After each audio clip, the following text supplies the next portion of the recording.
Direto da redação. No Rio de Janeiro ontem, um vereador foi preso pela polícia. Ele é do PSD, é da bancada governista do prefeito Eduardo Paes, e ele é acusado de ligação com o crime organizado, com o Comando Vermelho. O vereador Salvino Oliveira Barbosa, e ele foi preso no âmbito de uma operação que foi realizada, nós chegamos a divulgar aqui, mas no momento ele não tinha sido preso ainda. Eu acho que na verdade não tinha sido divulgado. Ocorreu logo após o programa, no decorrer da operação, que ele foi preso. Exatamente. E você vai acompanhar agora as informações na reportagem. Segundo as investigações da Polícia Civil, o vereador Salvino Oliveira Barbosa teria pedido ao traficante, conhecido como Doca, autorização para fazer campanha eleitoral na comunidade da Gardênia Azul. A área hoje é dominada pelo Comando Vermelho. Além disso, o parlamentar teria articulado benefícios à organização criminosa sob a alegação de que eram ações voltadas à população local. Isso teria acontecido, por exemplo, na instalação recente de quiosques na região, com beneficiários escolhidos sem um processo público transparente. Os policiais identificaram ainda a participação de familiares do líder do Comando Vermelho, Marcinho VP, que está preso, no funcionamento da organização. Márcia Gama, mulher do traficante e mãe do cantor Oruan, atuaria na intermediação de interesses do grupo fora do sistema prisional, compartilhando informações entre integrantes da organização e agentes externos. Ela e o sobrinho de Marcinho VP, que também é investigado, estão foragidos. De acordo com a Polícia Civil, as provas encontradas em 1 ano e meio de investigações mostram uma organização criminosa com atuação interestadual altamente estruturada, cadeia de comando organizada e divisão territorial. O Comando Vermelho teria um Conselho Nacional, conselhos regionais e articulação entre organizações criminosas de diferentes estados, inclusive com o primeiro comando da capital, o PCC. Fabrício, o que acontece aqui no Rio de Janeiro hoje é o seguinte: com a classe política e crime organizado, principalmente em campanhas, dificilmente você não vai encontrar um político entrelaçado com alguém ligado a crime no Rio de Janeiro. Por quê? São territórios dominados por facção criminosa. Para fazer uma carreata, se não pedir autorização ao traficante, a carreata não passa naquela comunidade. Isso foi revelado no âmbito de uma operação que ocorreu em Campos, a Operação Verde Oliva. Foi na eleição de 2018. O que aconteceu foi que uma carreata para passar numa comunidade em Campos, por exemplo, a operação foi lá, foi na cidade de Campos, os políticos só faziam se pedisse autorização ao tráfico de drogas. Um soldado do 8º Batalhão, do 56º Batalhão de Infantaria do Exército, ele foi morto por engano numa comunidade do Parque Eldorado, em Guarulhos.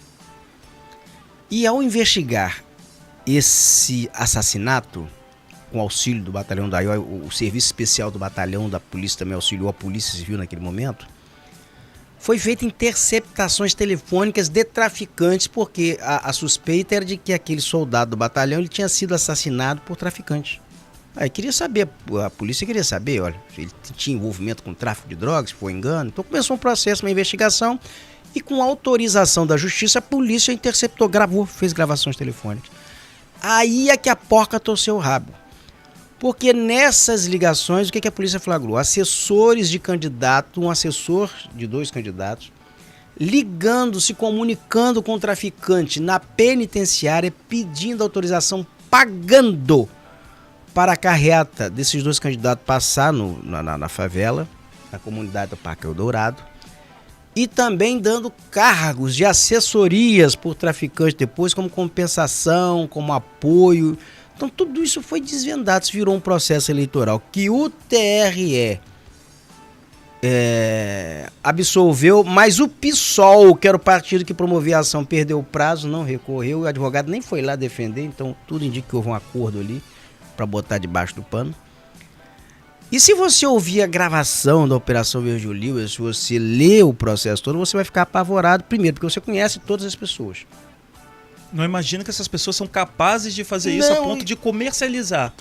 Não, é um comércio. Estava trocando. Agora, mais recentemente, no âmbito da Operação Poste de Midas, que tem como alvo o deputado Thiago Rangel, em Campos, se você lê o processo todo, que ele é volumoso, não é um processo pequeno, não, é um processo denso. Você vai ver diálogos ali também com crime organizado, com facções criminosas, oferecendo emprego a traficante, a parente traficante, nomeação de parente traficante. Você vai ver tudo isso. Isso não foi puxado ainda, se é que já não está, se não foi puxado pela DPF, né, pela Ação de Direito de Preceitos Fundamentais, porque eu acho que vai ser uma consequência, deverá acontecer em algum momento, que deve puxar em todo o estado do Rio de Janeiro.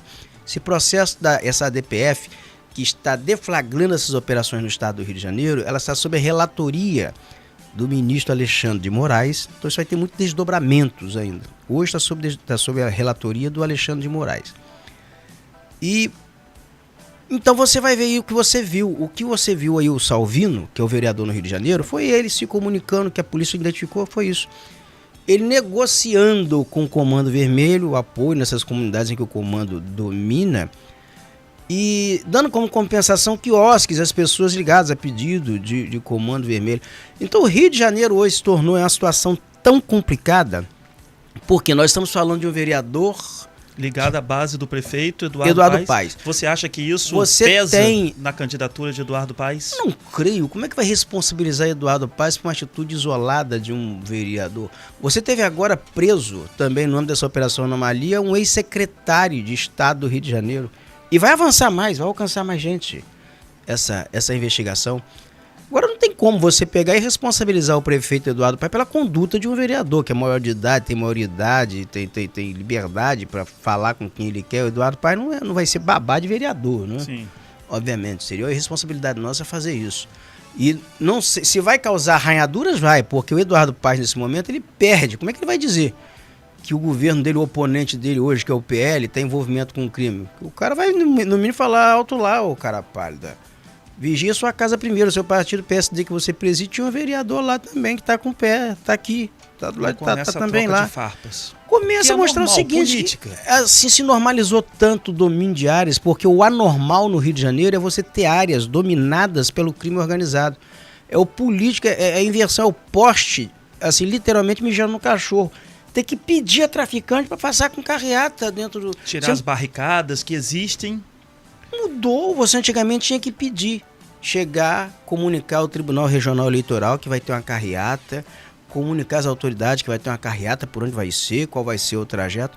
Agora não, você não precisa mais pedir ao TRE do Rio de Janeiro não, pode pedir ao tráfico, vai pedir ao Comando Vermelho. Em resumo, o Rio de Janeiro não são para amadores. Não. Você já ouviu essa frase, né? Já ouvi diversas vezes. Tudo acontece no Rio de Janeiro, então é fácil você... Da cabeça deles é fácil. Quem mora aqui já está acostumado com essas situações. Misericórdia. É triste. É triste. E na sequência dessa operação, porque não foi a única, e não foi o único vereador preso, não, porque essa operação, ela tem uma peculiaridade. Dificilmente acontece isso. A polícia deflagrou a primeira operação Anomalia na segunda. Sim. Deflagrou um desdobramento na terça. E deflagrou um desdobramento na quarta-feira. 3 dias consecutivos. E a Polícia Federal geralmente não faz operação, que a gente observa aqui, ela não faz operação nem em segunda e nem em quarta. Geralmente ocorre na terça, na quinta. É. Então, assim, a peculiaridade. Então você vê, ela dividiu uma operação só em 3. Ela fatiou a operação em 3 operações. Porque até com um dia não ia dar conta de Não ia dar conta, era muita gente para ser presa, né? Para ser presa. Mas é verdade. Mas fatiou em 3 e deflagrou e foi atrás. E prendeu policiais. Na primeira, prendeu delegado da Polícia Federal. Isso que eu falo, vários cargos, né? Ontem prendeu um vereador e prendeu também outros agentes da Polícia Civil e da Polícia Militar. Será que está acontecendo alguma coisa hoje? É isso que a gente vai ver daqui a pouquinho, provável, porque havia uma expectativa muito grande de que algo aconteceria hoje também, não sei onde. Porque a gente consegue, assim... No estado do Rio, né? Olha, pode acontecer em tantos lugares ao mesmo tempo, porque tem acontecido operações concomitantes. Rio, São Paulo, por exemplo, a Carbono Oculto. ela pegou Rio e São Paulo. Poços de Lobato pegou Rio e São Paulo na área de combustíveis. Então tem operações que elas ocorrem concomitantemente, integrando Polícia Federal e agentes até da Polícia e do Ministério Público de São Paulo. Tem muitas coisas ocorrendo. Há um trabalho hoje conectado entre Receita Federal, Polícia Federal, Ministérios Públicos Estaduais, Ministério Público Federal, Agência Nacional de Petróleo. Você vai ver daqui para frente assim, muitas ações integradas por diferentes órgãos e com compartilhamento de provas. Porque há um enfrentamento assim, ao crime organizado, porque se estruturou de tal forma no Brasil, porque tem bancadas hoje de crime organizado. Sim. Na Câmara Federal, essa questão. E há crimes organizados em diferentes camadas. Nós estamos falando aqui de Comando Vermelho, mas há uma grande organização criminosa, por exemplo, que operava no mercado financeiro, que era o Banco Master. Tinha até sicário para quebrar jornalista, para matar, para bater. Nós mostramos aqui isso. Mostramos. Então, assim, são várias camadas em que o crime organizado está operando e os agentes, a polícia, o governo, os agentes, os órgãos de controle externo, eles tentam nesse momento aqui unir forças, unir esforços para tentar conter isso. Mas avançou de tal forma que vai ser muito difícil, tá? Vai ser muito difícil, não vai ser fácil, não. Essa operação, nós vamos agora a um desdobramento dela, porque o Vladimir Platonov acompanhou ontem no Rio de Janeiro.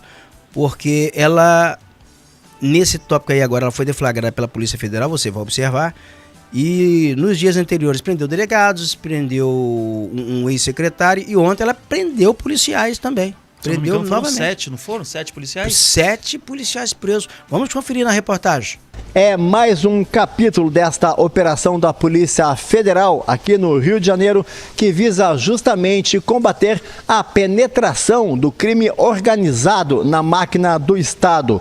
Hoje, os alvos foram 7 policiais militares suspeitos de envolvimento com o tráfico de drogas e com a milícia. A operação é fruto da ADPF 635 do Supremo Tribunal Federal. Esta ação estabelece a atuação da PF para desmantelar as facções ligadas ao tráfico de drogas e de armas e também de promover o corte de suas conexões com os agentes do Estado. Lembrando que desde segunda-feira foram presos 2 delegados, um da Polícia Federal e outro da Polícia Civil, além de 2 agentes da Polícia Civil e também um ex-secretário de Estado, entre outros alvos. De acordo com a PF, os investigados vão responder pelos crimes de organização criminosa, corrupção ativa e passiva, além da lavagem de capitais. Olha, então, aí, veja bem, organização criminosa, por que vão responder por organização criminosa? Porque o que a polícia identifica ali, nessa fase inicial das investigações, é que é uma organização estruturada, com linha de comando, com setor operacional. Então tem várias questões ali que caracterizam a formação de uma organização criminosa.